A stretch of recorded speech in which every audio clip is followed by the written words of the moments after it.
Assalamualaikum warahmatullahi wabarakatuh. Waalaikumsalam warahmatullahi wabarakatuh.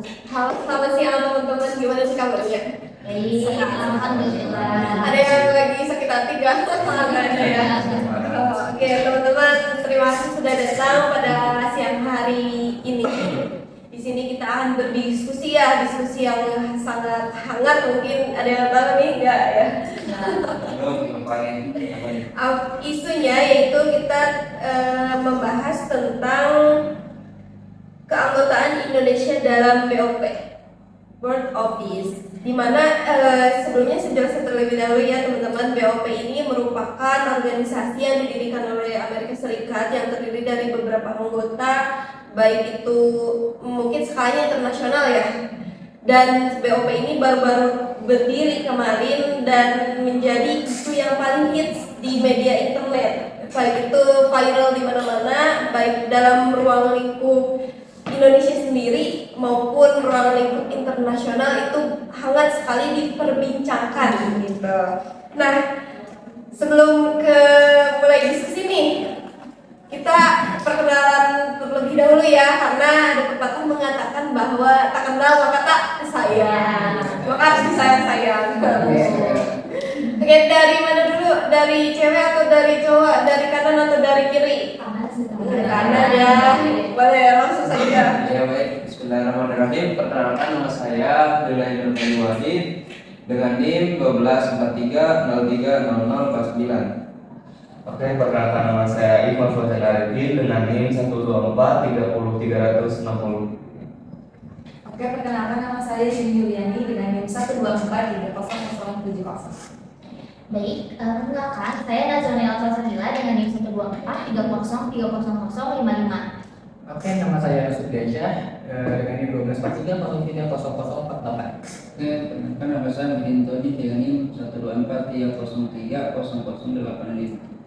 Saya Arif Saliandra dengan NIM 12430300047. Oke, perkenalkan nama saya Selly Nur Hayati dengan NIM 12430030056. Nah, untuk memulainya mungkin saya ada pertanyaan nih buat kalian semua, tapi siapa saja yang menjawab ya. Apa sih yang menjadi latar belakang adanya BOP? Nah, jadi ini menjawab ya. Nah, jadi kalau misalnya kita lihat dari latar belakangnya, sebenarnya keikutsertaan Indonesia di dalam organisasi Board of Peace ini itu atau yang berskala internasional ini sebenarnya bukan yang menjadi pertama kali gitu, karena sejak awal kemerdekaan Indonesia ini sudah memiliki komitmen untuk ikut menjaga perdamaian dunia. Nah, hal ini juga bahkan tertulis seperti yang kita tahu ya di dalam pembukaan Undang-Undang Dasar 1945 yang menyebutkan bahwa Indonesia ikut menjaga perdamaian dunia berdasarkan kemerdekaan, perdamaian abadi, dan keadilan sosial. Nah, yang artinya sejak awal berdirinya negara Indonesia itu tuh Indonesia sudah memiliki tujuan untuk menjaga perdamaian dan ketertiban dunia, bukan hanya mengurus urusan di dalam negeri saja. Nah, karena itu ketika Indonesia ini memutuskan untuk gabung Board of Peace, sebagai masyarakat menilai bahwa ini tuh sah-sah aja, oke-oke aja gitu, karena sesuaikan dengan politik Indonesia yang bebas aktif. Nah, namun di sisi lain muncul juga nih perdebatan di masyarakat mengenai forum Board of Peace ini, karena forum ini tuh kayak menggembor-gemborkan gitu kemerdekaan Palestina, sedangkan negara Palestinanya ini tidak dilibatkan sendiri gitu. Nah, negara yang ingin dimerdekakan ini tuh tidak dilibatkan, tapi yang dilibatkan itu malah negara yang berkonflik dengan negara ini gitu, dengan negara Palestina seperti Israel dan Amerika Serikat. Nah, hal ini yang membuat banyak orang tuh kontra gitu dan mempertanyakan forum ini tuh gimana sih gitu. Kalau misalnya Palestina ini itu tidak dilibatkan, maka hasil pembahasannya itu bisa saja tidak benar-benar mewakili rakyat Palestina. Nah, karena itu hal ini itu masih jadi bahan diskusi dan perdebatan di internet dan di forum-forum diskusi gitu. Jadi yang dipertanyakan tuh forum itu beneran untuk perdamaian atau enggak gitu ya? Iya, banyak banget di internet. Kalau kalian pasti kalian juga sering lah ya lihat ya scroll Twitter, TikTok, banyaklah yang membahas hal ini gitu. Dan pada saat ini juga mungkin banyak ya masyarakat Indonesia yang masih pro kontra ya. Iya, ada yang sangat. ada juga yang tidak ya.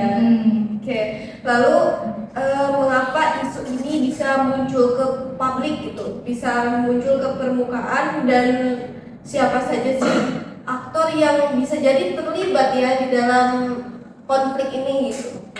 Nah, jadi menurut saya isu polemik keanggotaan Indonesia di Board of Peace ini bisa muncul ke permukaan karena adanya perbedaan pandangan terhadap kebijakan luar negeri Indonesia. Pemerintah ini melihat bahwa ini adalah salah satu cara untuk memperkuat peran Indonesia di dalam dunia internasional, terutama di dalam isu perdamaian. Tapi di sisi lain, ada juga yang mempertanyakan apakah keikutsertaan ini benar-benar membawa manfaat bagi Indonesia atau tidak. Nah, kalau dilihat dari siklus kebijakan publik, isu ini sudah muncul ke tahap agenda setting, yaitu ketika suatu kebijakan mulai dibahas secara luas oleh publik. Nah, awalnya mungkin hanya kalangan pemerintah saja yang membahas ini, tetapi setelah media memberitakan dan para pengamat ikut memberi pendapat atau pandangannya, akhirnya isu ini menjadi isu publik atau menjadi perhatian banyak orang. Lalu siapa saja aktor-aktor yang terlibat dalam kebijakan ini? Tentunya yang pertama ada pemerintahan Indonesia itu sendiri, karena terutama Kementerian Luar Negeri gitu ya, karena dialah yang memiliki peran penting dan menentukan arah kebijakan luar negeri. Nah, kemudian yang kedua ada organisasi BOP itu sendiri, karena dia sebagai lembaga internasional yang menjadi tempat atau wadah kerjasama antar negara. Terus selain itu juga ada dari non pemerintah seperti akademisi, pengamat politik maupun media dan masyarakat yang memberi dukungan maupun kritik terhadap kebijakan ini. Juga jangan kita lupakan ya negara yang menjadi anggota organisasi tersebut gitu, karena keputusan Indonesia juga dapat mempengaruhi hubungan diplomatik negara Indonesia dengan negara lain. Mungkin itu saja. Oke, jadi sama ya kayak di negara kita, viral dulu baru diperhatikan. Iya. Viral dulu, harus viral ya. Oke, dari beberapa pendapat yang sudah tadi dikemukakan nih, ada pertanyaan kembali nih di dalam hati ini, bergejolak-gejolak gitu ya. Bertanya, apakah keanggotaan Indonesia dalam organisasi ini memang perlu dipertanyakan sih atau tidak gitu? Tuh. Oke, mungkin kalau menurut saya keterlibatan atau keikutsertaan Indonesia ini dalam Board of Peace atau bisa dibilang Dewan Perdamaian gitu sebenarnya memiliki nilai yang justru cukup strategis ya, karena secara kan dengan Indonesia keikutsertaan itu dikenal sebagai negara yang cukup aktif dalam diplomasi perdamaian gitu kan, seperti misalnya melalui keterlibatan dalam berbagai misi perdamaian gitu, perdamaian dunia maupun upaya menjadi mediator gitu dalam beberapa konflik internasional ya gitu. Nah, dengan bergabungnya dalam forum-forum tersebut tuh Indonesia jadi punya kesempatan gitu untuk menyampaikan pendapat atau mungkin pandangan serta ikut terlibat dalam diskusi mengenai isu perdamaian global ini gitu. Jadi bukan hanya sekedar menjadi anggota atau tetapi juga bisa ikut memberikan kontribusi gitu dalam mencari solusi terhadap berbagai konflik yang terjadi di dunia ini gitu. Bahkan kan partisipasi Indonesia ini kan dalam organisasi internasional ini juga bisa dipahami gitu sebagai bagian dari strategi kebijakan luar negeri untuk memperkuat kerjasama multilateral gitu. Melalui forum ini seperti ini pun pemerintah juga dapat membangun jaringan kerjasama dengan negara lain, baik dalam bidang politik, keamanan maupun pembangunannya gitu. Karena itu menurut saya jadi keikutsertaan Indonesia ini sebaiknya tidak hanya dilihat sebagai simbol diplomasi juga gitu. Jika dimanfaatkan dengan baik pun kan forum seperti juga bisa menjadi justru sarana gitu bagi Indonesia untuk memperkuat kepentingan nasional sekaligus tetap berkontribusi dalam upaya menjaga perdamaian dunia. Saya melihatnya sedikit lebih kritisnya, benar bahwa Indonesia memiliki komitmen terhadap perdamaian dunia. Namun kita juga perlu mempertimbangkan efektivitas dari ke-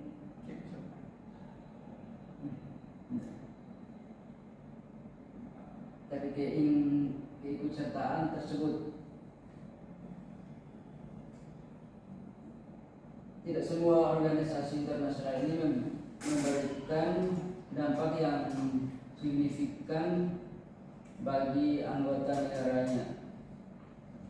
Kadang-kadang keikutsertaan dalam organisasi seperti ini hanya bersifat simbolis, sementara manfaat yang dirasakan masyarakat dalam negara tersendiri itu tidak terlalu terlihat. Jadi perlu dipertanyakan ya, apakah masuk ke BOP ini benar atau enggak gitu ya. Harusnya manfaatnya apa sih yang didapat ya, harusnya lebih ke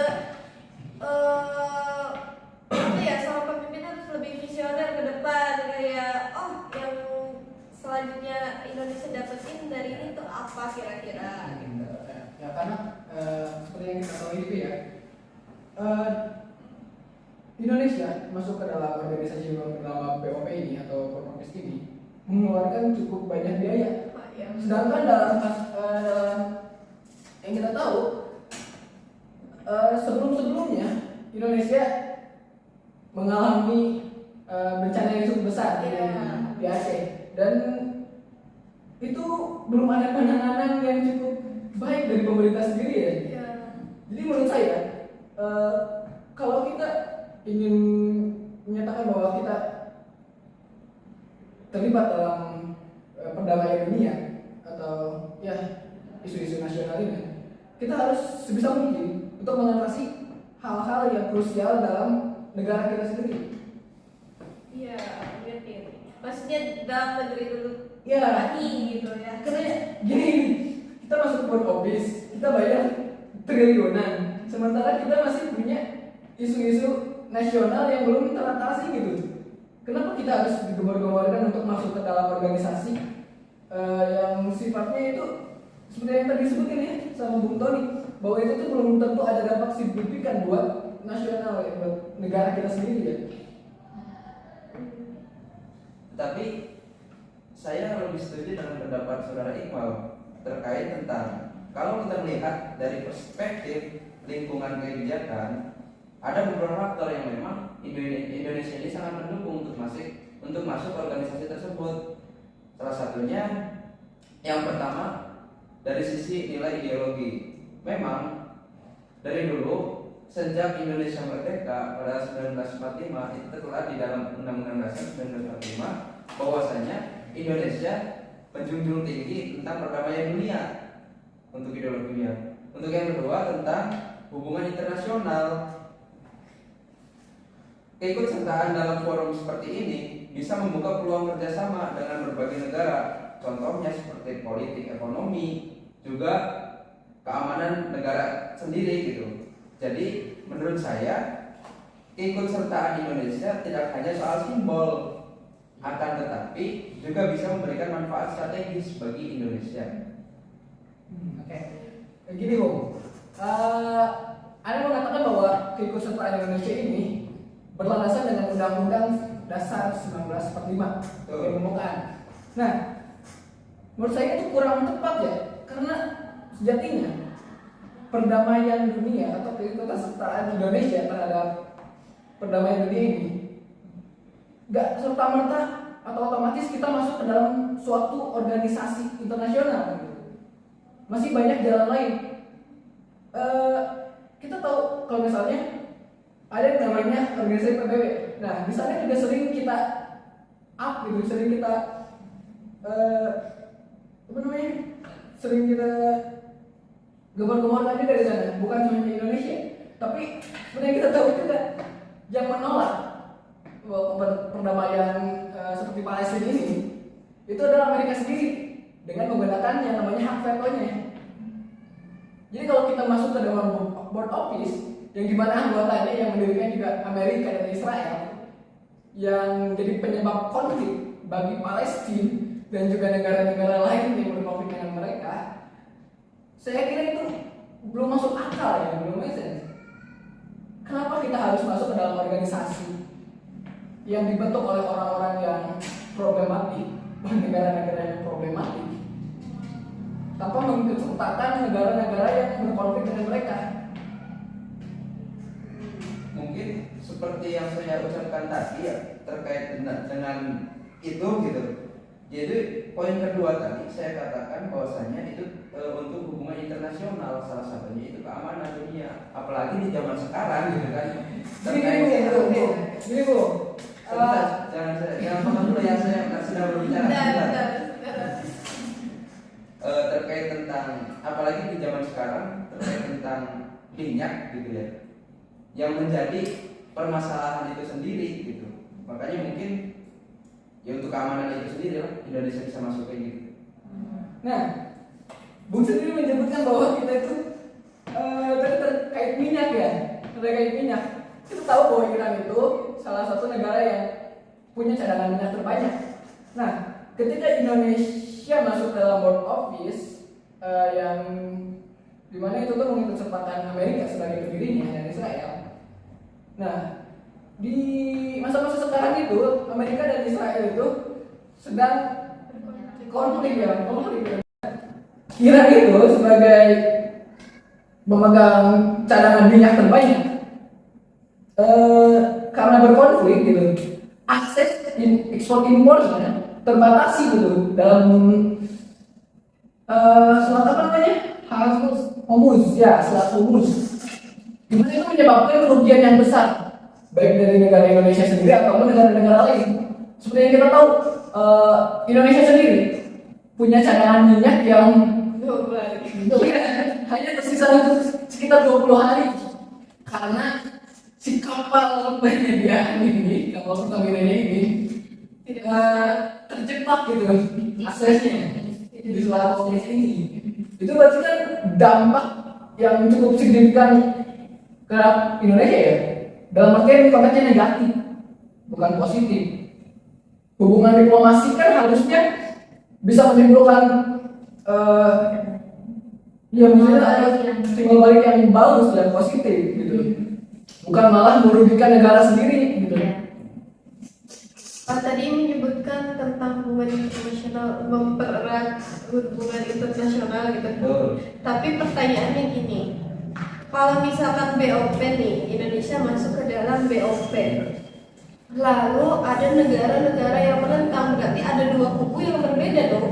Kayak ada antara yang menolak, ada juga ada yang menentang. Justru itu yang menjadi pemicu di mana kedua belah pihak itu berkonflik gak sih gitu? Ya, jadi perlu kita ketahui juga ya, sebelum Indonesia itu bergabung dengan BOP, kita sebut saja lagi, presiden itu sudah berhubungan baik dengan negara terlibat juga tentang negara Rusia dan Cina. Itu kan seperti yang saya sebutkan tadi di awal, Indonesia masuk BOP ini tentang ideologinya. Juga yang terdapat dalam Undang-Undang 1945 itu kan untuk perdamaian dunia. Mungkin Indonesia ini hanya untuk meredam semuanya gitu. Oh iya. Ya, terkait dengan hubungan baik kepada Rusia dan juga Cina, itu kan kelompok Iran gitu. Nah, jadi intinya Indonesia itu berusaha masuk ke BOP itu dengan sebagai mediatornya ya, sebagai mediasi gitu ya, di tengah gitu. Tapi ya kalau misalnya kita mengacu gitu ke dalam undang-undang pembukaan undang-undang 1945 itu tuh malah bertentangan karena kan di situ tuh ada menghapuskan penjajahan gitu kan, tentang penjajahan dunia harus dihapuskan.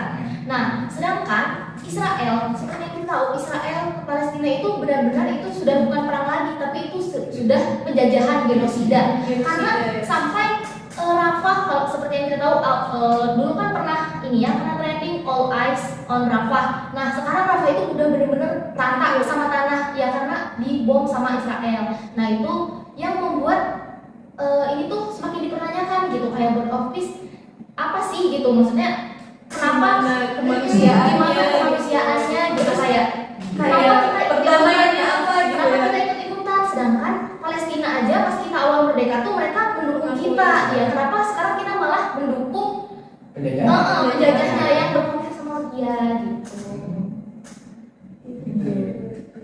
Lalu tadi berbicara tentang mediator ya, maksudnya tadi saudara Dina mediator gitu.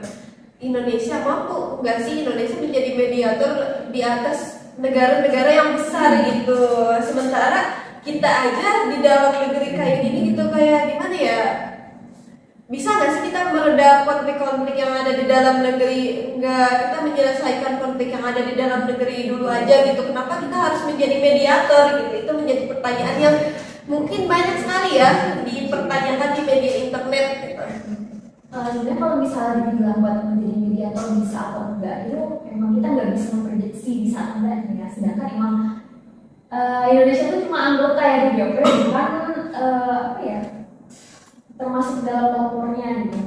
Emang sih hal itu memang masih jadi beberapa pertanyaan karena emang BOP itu beneran buat perdamaian atau justru hanya negara yang mencampuri urusan negara lain yang berbentuk perdamaian gitu.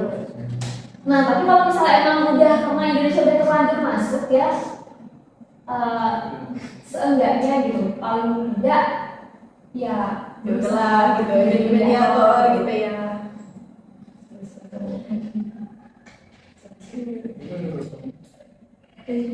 Jadi kira-kira nih untuk isu-isu yang beredar saat ini, bukan isu ya sebenarnya, tapi ini udah terjadi gitu ya.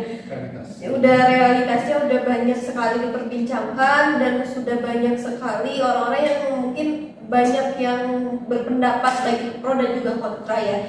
Jadi apa sih solusi kebijakan yang realistis gitu untuk Indonesia gitu? Oke, kan tadi aku udah bilang kalau emang Indonesia ini udah terlanjur ikut masuk ke BOP ya. Artinya kalau misalnya kita memaksa pemerintah buat menarik mundur ikut dari BOP kayaknya nggak mungkin ya.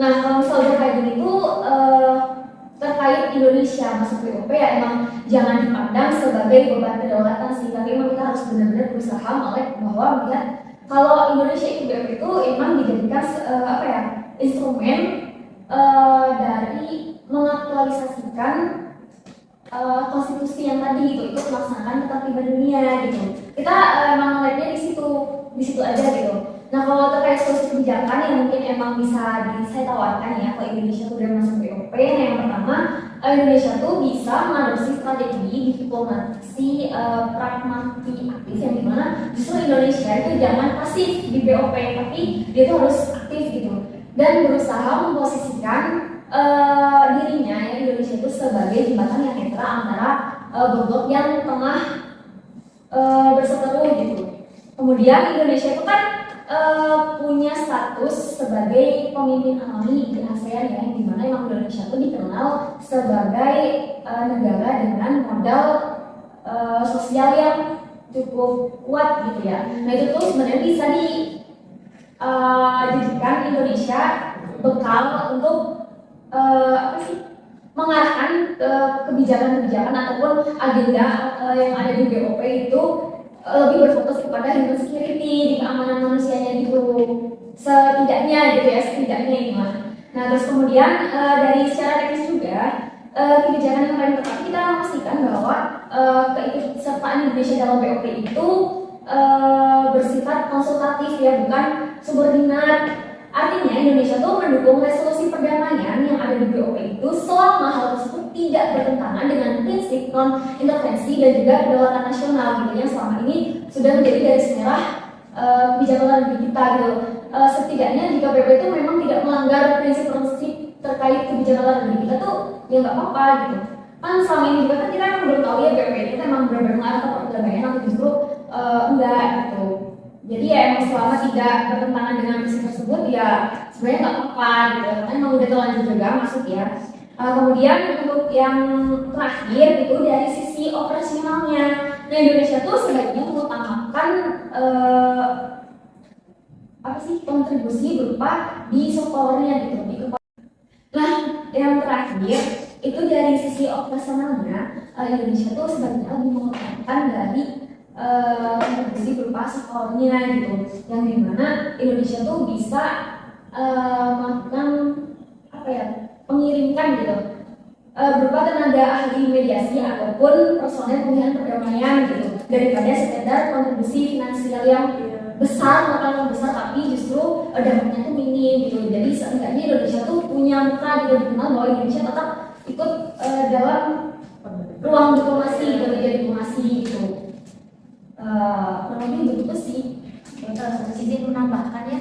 Jadi seperti yang tadi saudara Anas mention, jadi kan kita masih banyak nih masalah-masalah di dalam negeri kita. Nah, jadi Indonesia itu seharusnya lebih memperhatikan dulu gitu, memprioritaskan masalah-masalah di dalam negeri dulu agar kebijakan luar negeri seperti gabung ke Board of Peace itu tidak kayak bertumpang tindih sama kesejahteraan masyarakat Indonesia sendiri gitu. Oke, ada yang lagi? Atau berarti kalau enggak memang kita harus mengkritik pemerintah ya. Kalau kita lihat dari tadi itu ngomongin masalah keuntungan Indonesia masuk BOP gitu, harusnya kita jangan jual dari keuntungannya aja ya. Jadi kayak ya memang kita harus mengkritik pemerintahnya. Baik, Bukan hanya untuk keuntungan semata saja. Iya. harus ada aspek yang diperhitungkan juga Iya. gitu ya. Oke, baik, cukup ya kita diskusi kali ini. Sebelum saya tutup, saya akan simpulkan terlebih dahulu. Tapi aku mengenai sebenarnya kalau dari kalian semua ini setuju nggak sih kalau memang Indonesia tuh masuk BOP? Ketiga. Berat ya pertanyaannya, sangat berat ya. Kalau disebut setuju, kalau memang misi perdamaian yang memang untuk perdamaian, iya oke aja gitu. Tapi kalau misalkan disalahgunakan atau dibelokkan, kayaknya buat apa sih kita masuk ke sana gitu? Ini lo sebenarnya masih 50-50 dulu aja. Iya, betul gitu. Oke, ada lagi? Cukup ya, cukup. Oke, saya simpulkan ya teman-teman, dari tadi kita banyak sekali obrolan yang memicu banyak sekali pertanyaan dan juga banyak sekali argumen-argumen yang dikeluarkan. Maka dari itu, pertama, dalam kebijakan publik selalu terdapat berbagai pandangan, baik itu pandangan yang pro dan juga pandangan yang kontra, dan hal tersebut merupakan wajar ya, bagian dari proses demokrasi gitu. Dan yang kedua, dalam menentukan kebijakan luar negeri, pemerintah perlu mempertimbangkan yang tadi dijelaskan juga kan, perlu mempertimbangkan baik atau buruknya, etis atau enggaknya gitu kan, faktor-faktor baik dari lingkungan internasional maupun kondisi domestik. Dan yang terakhir nih, setiap kebijakan perlu dievaluasi secara berkala agar tetap sesuai dengan kepentingan nasional gitu. Oke, cukup ya. Sebelum kita tutup, kita beri tepuk tangan untuk diri kita sendiri. Terima kasih semuanya telah hadir. Kita di bulan Ramadan ini, semoga kita selalu menjaga kesehatan dan juga menjaga hati ya tentunya. Wabillahi taufiq wal hidayah. Wassalamualaikum warahmatullahi wabarakatuh. Waalaikumsalam warahmatullahi wabarakatuh. Dadah itu nggak sih? Oh, boleh. Gak boleh pakai. Lihat. Benar-benar. Bagus.